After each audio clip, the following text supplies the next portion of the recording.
So it's Mama Two Life of One. You already saw the title of the video, so know we're here to talk about.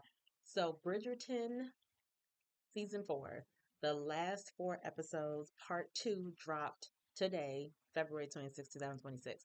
I worked in the office all day and then I had a meeting when I got home, so I was not able to watch the first episode until literally 2 minutes ago. So everything in my head is fresh. I just watched one episode. I have my notes. I'm trying to do better at actually recapping what happened as opposed to just saying my opinions and asking my questions about what I think happened. So I tried to get what I could get, right? So where we left off, part one, Benedict and Sophie, they had this hot and heavy scene at the staircase where he her, and then right after he was like, you deserve the best in the world, you're all I can think about, whatever, whatever, will you be my mistress. That's how we leave off with part one, is him asking her to be the mistress, and then she leaves to go hang out with her friends and she never responds. Now, there was a lot of flack that he got, especially on social media. A lot of flack that he got for asking her that question, like, "Oh my gosh, Benedict, how dare you? I thought so. I thought, I thought better of him, and all this other stuff." Keep in mind, in this day and time, everything is about following the rules. Everything is about appearances. Everything is about reputation. And in this society, in the ton, if you are one of the high-profile families, like the Bridgerton family obviously is, you have a certain duty. Everyone is expected to get married. Everyone is expected to marry their rank or higher. That's just kind of what it is. People who are the working class, who are the maids, who are opera singers, who own businesses, they are not looked at as the ton, right? They are the poor people, the working class. Those two classes are not supposed to intermingle when it comes to an actual relationship. That's why, in his mind, I want to be with you, but all I can, like, basically, I'm limited. I can't be with you really. I can't marry you the way I probably would, even though he's never said that he wants to marry her. It's never come out of his mouth. But the only way he can really be with her the way he wants is to have her be a mistress. So that's basically where we leave off, right, from part one. So episode five, uh, Penelope, Lady Whistledown, writes a piece basically outing one of the gentlemen who has a mistress. So it's a big episode about, not a big episode, but kind of starts off with that, right? Where this man is basically walking the tongue with his wife, that he's faced with his mistress. Everybody knows that's a mistress. Oh my gosh, it's a scandal, blah, blah, blah. But what I don't understand is why it would be considered a scandal if it's said repeatedly in the show that all noble men have mistresses. Anthony Bridgerton, season one, had a mistress. She was an opera singer, and he like paid her rent in this nice little house, and she's basically a kept woman essentially. And I don't know if it was a secret or not, but they say all noblemen have mistresses, and what does it matter if this guy has a mistress? So I didn't quite understand that. And of course, it's only men who have mistresses. Far be it for a woman to seek satisfaction somewhere else. We already know that that's already frowned upon now, so I can only imagine what it was like back in the day. Okay, and then what else? Benedict is waiting for Sophie's answer. He keeps sending notes to the Bridgeton house because remember, he doesn't live in the Bridgeton house. He has his own spot. He's sending notes to her, to the Bridgeton house, basically saying, I'm awaiting your answer, yes or no.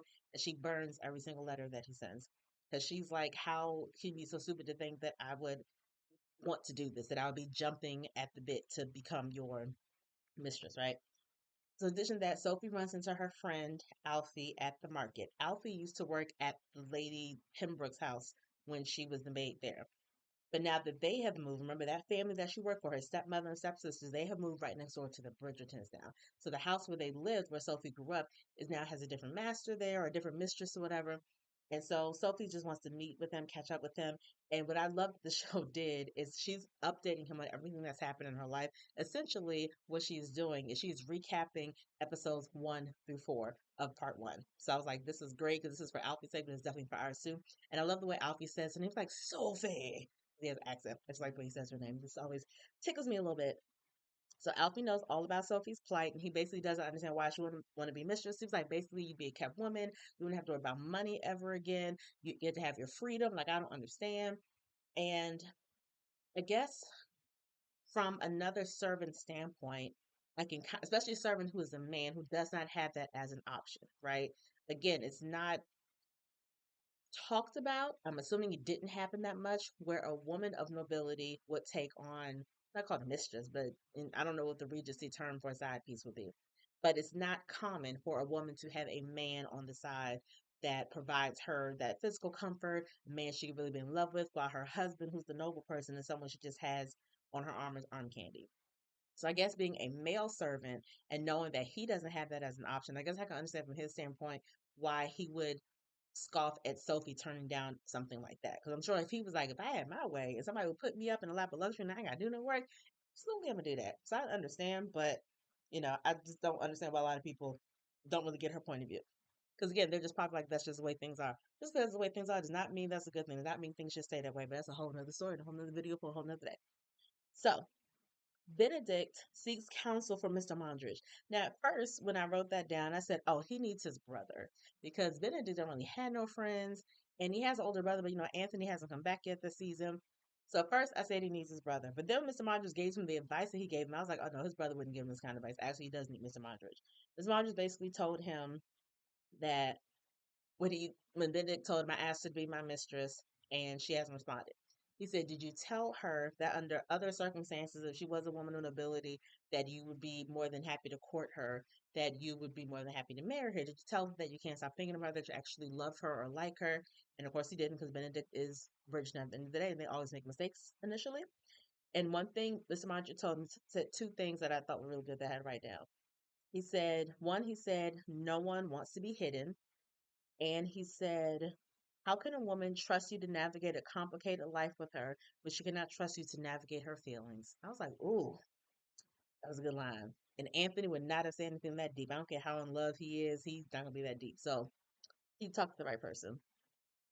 In addition to that, with Mr. Mondrian, we cut to his wife, Alice. If you remember, Lady Danbury has convinced her and convinced the Queen to allow Alice to be her new lady in waiting.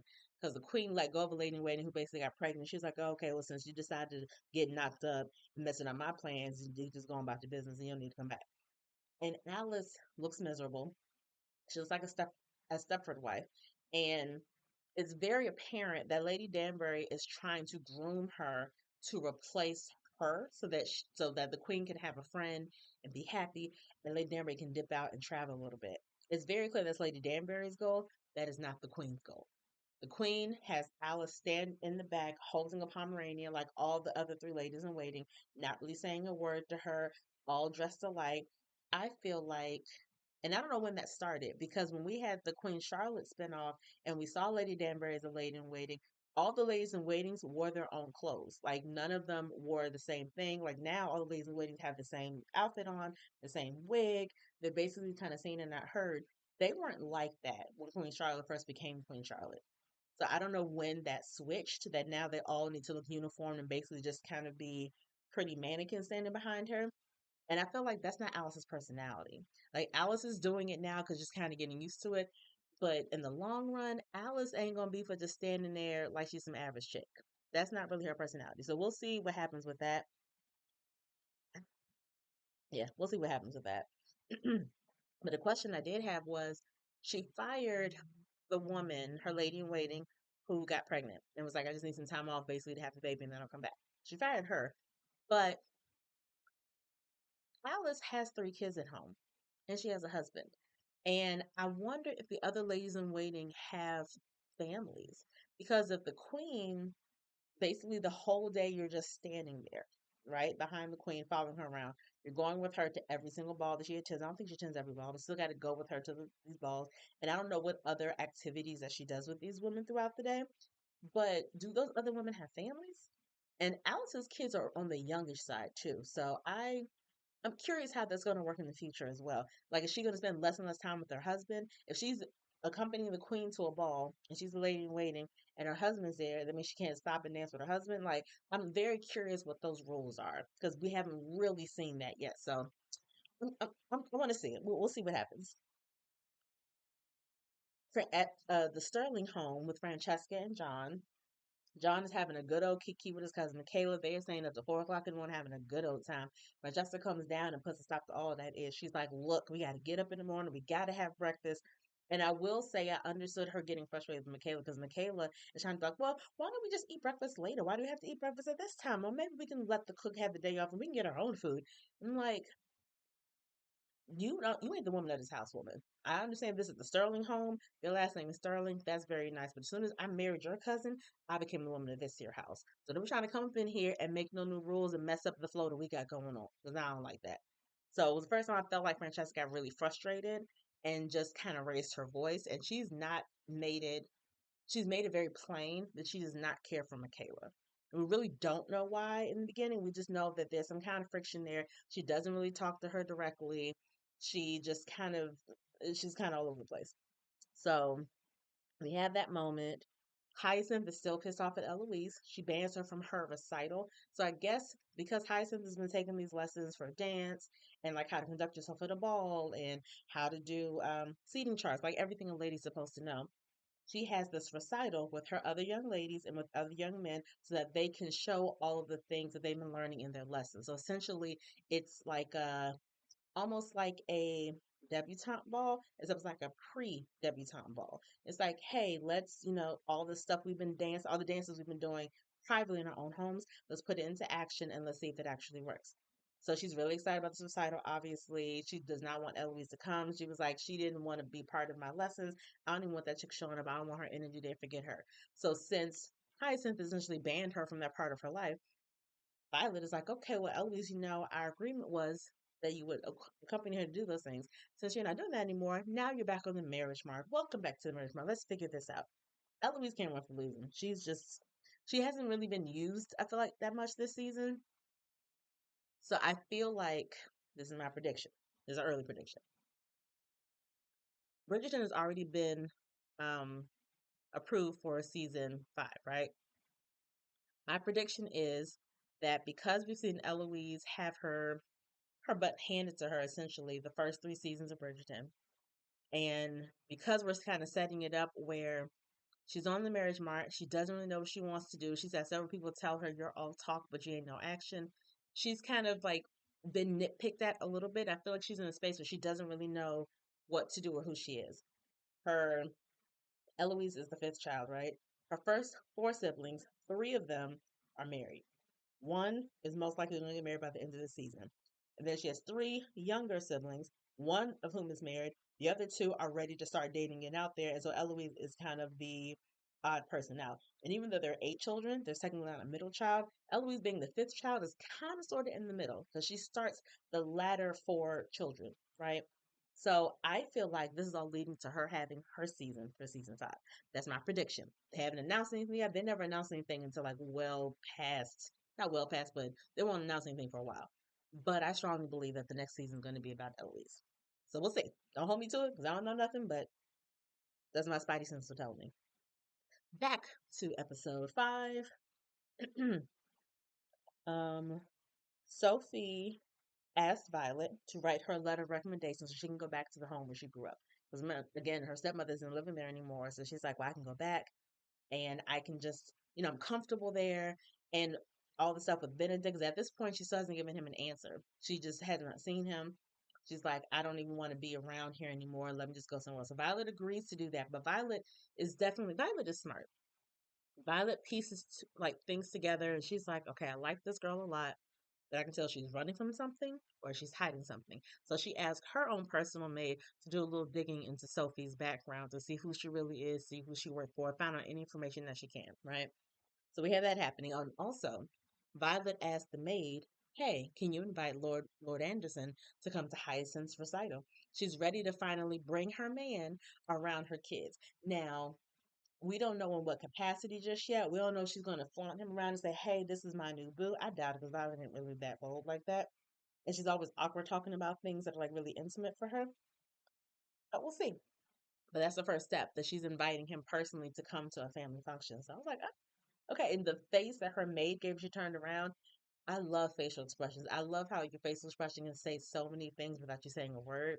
That's kind of my favorite thing about just TV and people in general. Okay, so Penelope, I told you she wrote about a woman who was basically the side piece, who was the mistress of this guy. So the woman came to her house and confronted her. Now, I really hate this for Penelope, and I heard someone else say this at one of their recaps from like season 2 or 3, and I kind of agree. I don't think it was the best idea to out Penelope as Lady Whistledown so early in the series. I feel like that's something that could have waited until Penelope and Colin's season. Because in the Bridgerton books, she's not outed as Lady Whistledown until her book with Colin. Like, we don't know who she is the whole time. Like, the reader has no idea. So I wish they kind of would have stuck with that and not revealed who she is so early. It took out the mystique for us. And now that she's been outed in her own season, season three of the show, now people know who she is. People are coming to her with gossip that they want her to write about. And it's no longer, I sense it's no longer fun for her. She's not a wallflower. She does have her power and her confidence and all that stuff. She's getting information, but she doesn't really get to have the anonymity that she did before. Like having this woman come to your personal home to complain to you. And that's the other thing. The woman was like, we were happy. You did this. You made him break up, blah, blah, blah. It's like, girl, you were mistress. Like, and Penelope didn't make it up. Penelope didn't even mention names. She said a certain somebody has a certain somebody's a mistress, and that was it. And again, if everyone has a mistress, I don't understand why it was a big deal. One thing I did find interesting is that the other times I've heard of people having a mistress is normally someone like I said who's a working lady. This mistress is walking in the ton with everybody else. So it seems like she's a lady, but she's just a single lady, like a spinster. So maybe that's why for her it ruined her a little bit more. But again, her confronting Penelope, you ain't coming to my house, my sanctuary, and confronting me about a daggone thing. You know this is my job. Didn't appreciate that. And again, it made me feel bad for Penelope. Because this is something again that she loved that brought her power. And I feel like it's not the joy can't be all the way there for her anymore. It's turning more into a job. It's hurting more people, I guess. And I just feel bad for us. I don't know what's going to happen in that situation at all. Let's see. I literally wrote like 2.5 pages of notes. So John and Francesca have a discussion where he talks about how he's really stressed from work. He works for Parliament because he's like, oh, I'm not getting a lot of sleep. And she's like, well, maybe it's because you and Michaela keep staying up so late, 4 o'clock in the morning. He's like, nah, man, it's work. And she's like, you sure it's not the fact that I can't have a baby? He said, no, sweetie, ain't nothing to do with that. And she complains that we don't spend enough time together now that Michaela's here, you're spending all your time with her. And he says, well, I don't want her to be alone. Something is there. Not like in a sexual, incestuous thing, but like it seemed like he was holding back and purposely not saying something about Michaela. He's holding some kind of secret about Michaela. That's the impression that I got. Let me know if you guys felt the same. But I definitely felt like, and she wasn't pressing him at all about her. He said that she is determined to be a spinster because I think Francesca was like, maybe we should introduce to some gentlemen. Essentially, let's introduce to some guys so that way I can have more time with my husband. 'Cause I am still newly married. I'm still trying to have a baby. I want to be with you. And this chick is always there. And so, but I got the impression that he's holding something back. I don't know what, and I could be wrong. That's the impression I got. Sophie, they're getting ready for Hyacinth's recital, so she's like going in different rooms, just kind of straightening things up, and she finds Benedict's office. She finds all the paintings and the drawings that he has done of the lady in silver, who's obviously her. But of course, he don't know it's her. Which I don't get after all this time. All the kisses you've shared with this woman, all the times you're obsessed about her mouth, her face, all that, and you still ain't put two and two together. But whatever.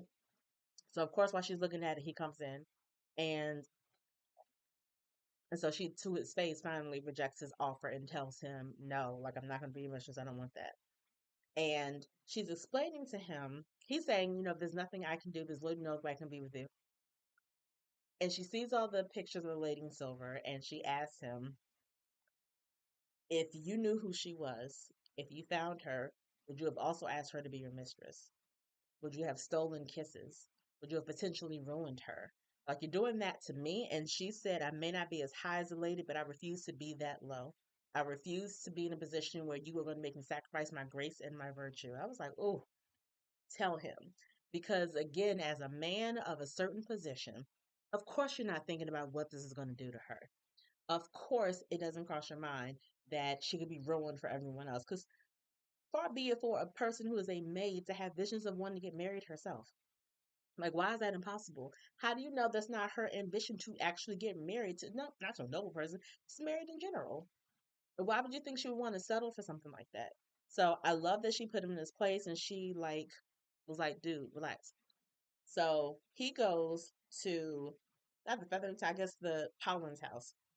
Colin, which is really interesting because it was a throwback to season one. Colin is having cheeses and fruit with his two brothers-in-law and Gregory. And one of the brothers-in-law is like, "Yes, would you like a wonderful?" The cheese is called Taleg, some kind of Italian word I can't pronounce. But in the first season, that same brother-in-law, when he was courting Penelope's sister, the first thing he said to her was, what kind of cheese do you like? What's your favorite kind of cheese? And it was a very random comment. So I love the fact they had a throwback to that by having him talk about cheeses. That kind of made me happy. So they're sitting down, and we find out that Gregory is getting advice from Colin about young ladies. And I know Gregory's getting older, but it's still kind of weird to hear him talk about girls and hear him talk about like, what do I do for like a young lady? Like, how do I talk to her? It's like, oh my gosh, you guys are growing up. I think it's still gonna be so weird if the show stretches into 8 seasons or they cover all the siblings. It is still gonna be so strange to see Gregory and Hyacinth have a season. That's gonna be really weird. But I know they're gearing us up for it, and that's why the two of them are having more and more lines as the seasons go on. But it's still like, oh my gosh, you're like still a baby in my eyes. And Benedict was like, why didn't you ask my advice? I have the most experience. Gregory said, but you ain't married, so you ain't successful. I was like, ooh, again, that's a bar. Because that is a symbol of success in this world is if you are married. Doesn't matter if you're happily married, don't matter if you got a mistress, but if you are married, man, that is a part of your success. And Colin gave some really good advice. I'm sure I'm not going to remember it. I'm not. But basically, the advice he gave to Greg was, oh, it was basically like, tell her how you feel. Like, don't ever let her have to guess how you feel. Be open and honest with her at every opportunity. Let her know exactly what's on your mind and what's in your heart. And obviously, it was advice that Benedict needed as well. And again, I feel for Benedict, he needs his big brother. Like he needs a big brother. He needs friends around him. None of these people have actual friends. I guess because their family is so big, they don't need really outside friends. The only person that had an outside friend was freaking Eloise, and then that outside friend ended up marrying her brother, so now she's in the family. So, but that's just my 2 cents. So, uh, Violet got information from the maid about Sophie. She's in the market. She runs into some other maids. She's basically asking them, do you know who Sophie Beck is? Have you heard anything about her? And she runs into the Featherington's old maid. I don't remember her name, but remember, she's the one now that's working for the stepmama and the stepsisters. So when she says Sophie Beck's name and that she's working with the Bridgertons, that lady, her ears perked up and she's like, oh, nope, never heard of her, and just kind of walked away. But the the Bridgerton maid found out that Sophie's mom, well, so this is the thing I didn't get.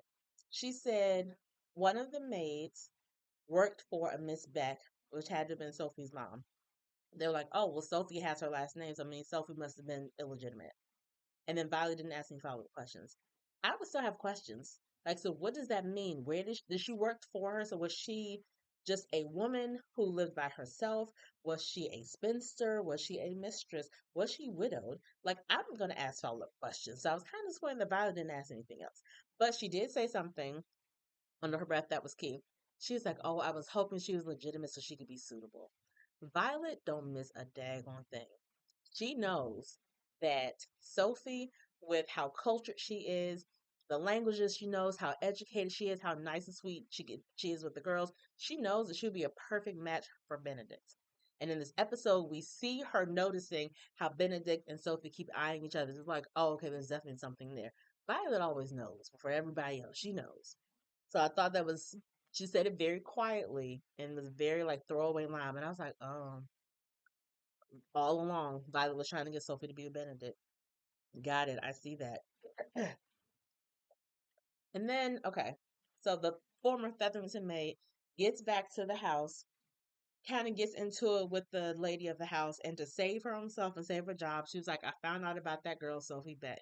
Because what happened was they're all having tea, the stepmother and stepsisters, and she's like, pair of my shoe clips is missing. I don't know where they are. She's like, I know where they are. My old housemaid must have stolen them. Sophie Beck must have stolen them.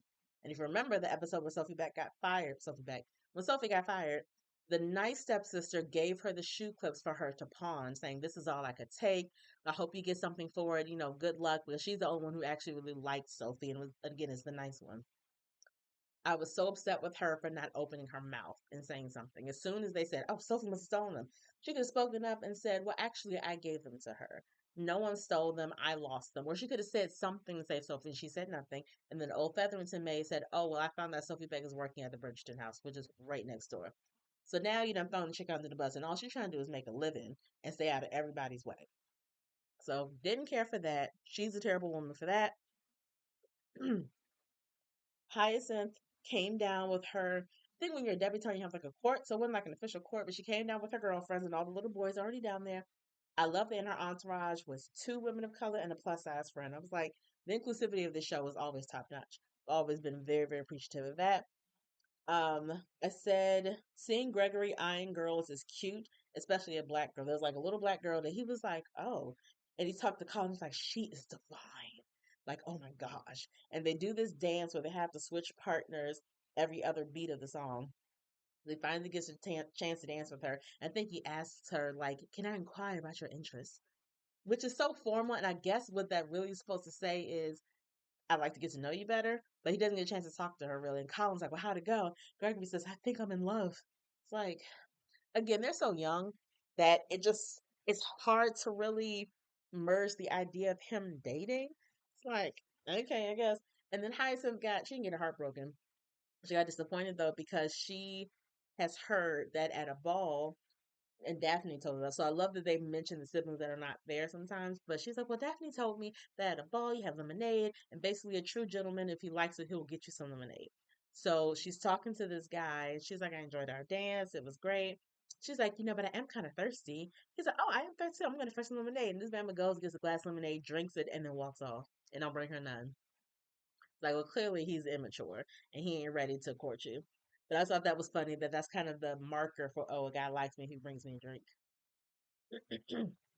And then this is the thing honestly I didn't get. I thought it was kind of trifling. Eloise is like talking to a friend. This guy comes up to her and it's like, oh, Miss Eloise, I haven't seen you around in a while. Does this mean you're back on the market? This is okay. This is my thing about that. She's in her house attending her little sister's recital. Why can't she just be at her home? She's literally in her home. She's not attending an official ball somewhere. That'd be different. I can understand if I'm at a ball at somebody else's house. Oh, okay, that means I'm back on the market. That means you can approach me. I'm at my crib. I live here already. This is my house. This is my little sister thing. I'm here to support my little sister. So why do these men automatically think, oh, okay, that means you're ready to like talk or whatever? Here for her, get out of my face. Of course, she can't say that. But it was a funny scene where she sees him, has a little conversation with him, turns to her mother. Mother's like, no, go ahead, like, encourage her, let her talk to him. She turns back around, and three other dudes have joined this guy. They did not waste any time surrounding her. And I don't know, and it hasn't been clear yet if they surround her because they actually think she's pretty or because she's a Bridgerton. And I feel like when you're one of the most prominent families in the town, everybody wants to come to your house. Everybody wants to know who you are. They have like hangers on all the time. We're just so pressed to get to know them. And I'm sure that I would have that thought repeatedly of, are you really trying to be with me or just trying to be attached to my name somehow? So I don't know if Eloise thinks that, but I definitely would have that thought, I think, if I was her. Okay, couple more notes. I said the dance bar didn't get hyacinth lemonade. So Francesca has some kind of party at her house, and I guess it's to introduce Michaela. But again, John made it very clear that Michaela is a spinster. She does not want to date. And so Francesca makes the mistake of having a suitor come and talk to Michaela. Michaela gets upset. She storms off. So she and Michaela finally have a full blown conversation. And basically, what it is Francesca is feeling the pressures of being a young wife, trying to be everything that she can be to John, trying to keep him happy, frustrated that she hasn't gotten pregnant yet, and basically kind of wondering, what she's doing wrong and feeling like she's doing everything wrong. And then here comes Michaela with her, she calls it chaos. And they kept saying the word chaos, but I think what they meant was someone who is not regimented, who is not as strict, not as by the book, who kind of just, lives her life, flies by the seat of her pants, spontaneous kind of person. And so I think the conclusion they both came to is, okay, I can try to be a little more spontaneous. If you try to be a little more this, let's kind of work together a little bit more. And so I think they ended on a semi good terms, but we still don't know what's going to happen from here. But that's how they end. That, yeah, Francesca's just feeling the pressures of being married, essentially. But it did have me thinking because Michaela said something along the lines of, John makes me feel comfortable. There aren't many people who make me feel comfortable like him. And she was like, yeah, John laughs the most when he's around you. And she's like, well, he and I have been through a lot. And, he's my safe space. Essentially, is what Michaela said. They're cousins, though. They're not siblings. So I am curious about what was their childhood like? Did they grow up together in the same household? Are their parents still alive? Like, we haven't really heard anything about that, why they're so incredibly close. I'm very curious about that, and maybe they'll delve into that a little bit more in the next three episodes. So at this recital, he keeps Benedict keeps looking at Sophie, even when he's dancing with his little sister. Sophie overhears the other help. They're like, "Oh, we finally found out who the lady next door is. She's Araminta, whatever, her stepmother." The stepmother left a calling card because she knows that Sophie is working there, and she knew it would spook Sophie out. So Sophie feigns that she's, not feeling well, and so she goes upstairs to lie down. Ben, of course, sees her and follows her. Violet has her eye on Benedict the whole time. She follows Benedict. And she's like, leave her alone. I don't know what's happening with y'all, but that is inappropriate. You can't be with her, essentially. This man got in his mama's face, his mama, and said, you're going to talk to me about inappropriate when you are betting Lord Marcus while your kids are asleep downstairs. First of all, my dude, I'm the mama. Okay? Number one, I'm the mama. Get out of my business, okay? Number two, this is my house. Do the freak I want. Number three, you keep forgetting that I'm widowed. He is widowed. It's not inappropriate for me to take a lover because guess what? We both been married. We did the daggone thing, so the rules don't apply to us anymore. This ain't the same situation as you going after a maid and both of y'all single. So don't think for a second you got the right to say anything to me. I done birthed 8 of you big head babies. Don't even look in my direction. But he basically called her on it, and she kind of left him alone. I would have been like, Benedict Bridgerton, you don't get your little self back down here right now. Let me say what I got to say. So he basically corners Sophie, trying to help her, and basically tells her, I can't stay away from you. But he tells her his actual feelings. He said, I love you. I love you. I love you. I'm in love with you. I want to be with you. You're all I can think about. I can't imagine loving anyone else. I can't imagine getting married to someone because wouldn't look at anybody the way I look at you. And she returns his feelings, and of course they make love. Now the kicker is though, Alice was upstairs looking for her son, which was another side note. At some point, Alice Mondrish couldn't find her son, right? So she's like, okay, let me go look for him, and went upstairs. This ain't your house. Like, I thought that was so like too not formal. That's not the word. Too familiar. You don't live here. The Bridgertons, you cool, Bridgerton. You don't know that well to be walking through the house looking for I'm about to say your raggedy, looking for your son. That's why they have a bunch of servants there. Tell one of the servants, hey, I can't find my son. I think it's with Gregory. Can you find him for me and bring him here? Or to find him and tell him that we're ready to go or something. You be walking up in nobody's house, going up and down stairs. I thought that was way too familiar. But she sees Sophie and Benedict going into a room together. And now that she's a lady in waiting, she knows a part of her role is going to be gathering gossip, perhaps, potentially, for the queen. So we'll see if she tells the queen what happened, what she saw, what she observed, what I'm sure she heard outside that door, because we heard a lot of moaning and groaning and all kinds of good stuff. So we'll see what happens. So that's basically what happened in episode 5. My predictions for episode 6. I think that we'll get more information about Michaela and John and how they grew up. I think that we'll get more information about, not more information, but there'll be some more growth with Eloise. But I feel like the only way, because she has to get married because of her position, the only way she's going to be comfortable with being married, someone has to have some kind of conversation with her that can come to Jesus moment. But I don't know who that person would be. Everyone in her life, for the most part, except Benedict, is already married. So maybe once he marries Sophie or gets engaged to her, maybe they'll have that conversation. I don't know. But so far, there's nobody in her life that I think she would listen to that could actively change her mind or get her comfortable with the idea of marriage at this point. So I don't really know where that's going to lead, but I hope that they dig a little more into her and her growth as a character in the last 3 episodes for sure. I don't know about in episode 6, but at least in the last 3 as a whole, we'll see more of Eloise, right? I want to see, because Violet talked about Lord Anderson as her friend to Hyacinth and Gregory. She didn't mention him to Eloise, didn't mention him directly to Benedict. And I know just seeing some previews that Anthony comes back at some point for maybe at least like 1 episode. So I would like to see her having the conversation with Anthony about Lord Anderson. What I actually thought was going to happen was they would be at a ball, which kind of happened. They were at the dance, and Benedict saw her brushing something off of Lord Anderson's lapel, which would have never happened before they started, getting in there. But I feel like they're going to be at a ball, and she and Lord Anderson are going to dance together. And it's going to be apparent that they have chemistry and apparent that they're familiar with each other. And Anthony's going to be at that ball and he's going to have something to say. That's what I think is going to happen, but I don't really know.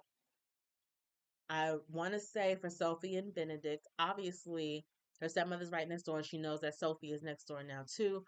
Something is going to happen, but I don't know what's going to happen in episode 6. She's going to have to confront the stepmother at some point. I don't think Violet. Well, Violet is too nice. So if someone leaves a calling card, Violet's going to call on that person and invite them over for tea because that's just Violet's way. Even though she doesn't know Araminta like that. But I feel like she's going to invite her over. And Sophie will just feign sick for the day. And she won't physically see her. But the lady will drop some barbs about Sophie to Violet. Well, I heard that you have a new maid here. And I have to tell you, I'm quite disappointed because she did this and this. Like, something is going to happen like that. We're going to learn more about Sophie's past, I think. I feel like things aren't going to come to a head until episode 8, really, but I don't know. We'll see what happens. What do you guys think is going to happen in episode 6? Did you like episode 5? Were you like waiting with me with bated breath for these last 4 episodes to drop, or were you like, oh, I'm not that pressed. I'll see it when I see it. Let me know down below. Let me know how this season so far compares to the other seasons. Because hearing other people talk about it, the other 3 seasons, in addition to Queen Charlotte, a lot of people put season 3 last, even after this season that just came out. I don't know how we'll rank the seasons just yet. I think nothing tops Queen. Queen Charlotte was by far the most emotional, like heart wrenching season, period. But I don't know. I mean, I still love Bridgerton. I'm still excited about it. I'll still recap the last 3 episodes. But let me know what you guys think in the comments. And I will see you guys episode 6.